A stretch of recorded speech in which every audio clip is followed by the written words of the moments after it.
Now, I have a question here that's come up a number of times, and that is that people ask me, how do interviewers select the final candidate? And so, for example, let's say that you've gone through the phone interview, you've been on site, you've gone to the final round, but you don't get the offer. Um, can you give any insight as to what the companies are looking for in that final determination of who to actually make the offer to? And also, is there any way that applicants can learn from an unsuccessful experience? Yeah, this is actually pretty easy, believe it or not. So, but I think almost the key thing to remember is just the same as, let's say you're dating. Person is a good measure about matches, and if you've made the final rounds, you've covered the technical side of it, very likely. Now, a lot of my clients do a roundtable approach, where you will go do a half a day as a final interview. And if 1 out of 6 people had a less than good experience, we'll just say, sometimes that one person out of 6 can kill it. And which is very, very, very, let me add another very frustrating for the candidate and for myself. But what I do see is that in these final interviews, what's going on in people's heads a lot of the time is they're asking themselves, "Can I work with this person 6 hours a day?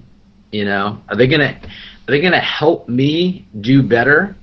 Are they gonna help me solve my problem? Or am I just gonna not enjoy my time? Because I'm here in this office 8 to 10 hours a day, and I want to like the people that I work with, and I want them to be value add, not take from." And so most often, I think if you've made it to a final round, you've passed the core technical requirements. You probably had a couple tech interviews, perhaps. So a lot of it is personable. Do you connect? Do you explain yourself well? And they're envisioning. A lot of the people are envisioning. Do I want to work with this person? So you definitely want. I usually give tips of know who you're going to meet in the final interview. Research them. Find connections to them. Could be anything. Sports. Could be, stuff out of work. People put so much public information out there about themselves. There has to be something you can connect on. And you will always know who you're going to meet. I mean, we'll say 90% of the time there could always be someone who stops in that wasn't on the list. But most of the time you can find out who you're going to meet.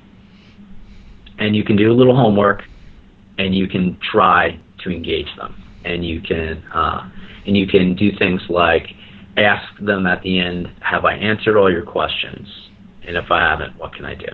And a general attitude. There's certainly people who go in with an attitude of I deserve this job, sell me on this role. And I'm sorry, but people don't want to work with people who have that attitude. They want people who want to be there. And there's co-selling. It shouldn't be one-sided either on either side, but I can tell you that an instant way to not get a job is to sit back and go, why should I take this job? I don't care how good you are. I mean, sometimes you will get away with it if you're superstar and they need you. You can sometimes get away with it, but 90% of the time you can't. And it's just not a nice way to be. And I think that it's you just got to go in with a positive, energetic. It's the soft skills. It's the connection stuff. And I do think that, and I sympathize. I think for the folks who spent crazy amounts of years and effort in the library, in the labs, and heads down in books, that you kind of have missed out sometimes on the social connection aspect, and it's work to it's work for me to I can't even do what you can do, but if I had to, so I can take it for granted because I've always been a social person, and I live and die by connection. And for others, it's a learned thing. And I would say, in general, I don't want to be self-help guy here, but ask for help. Ask how to do it. Find people who are really good at it. Ask for tips. Ask your recruiter for tips. I'm more than happy to prep and get you, especially if I have a client I know pretty well. I'm happy to prep you on how to do well in the interview. Not give you answers and stuff because I won't have them, or I think that's kind of unfair. But to at least say, hey, this is the personality of this guy or this woman who you're going to be interviewing with, and don't be a good listener. Things like that. Those kinds of tips. Don't speak over them. That kind of advice can make or break a final interview. That following those kinds of those little things. So anyway, that's pretty key.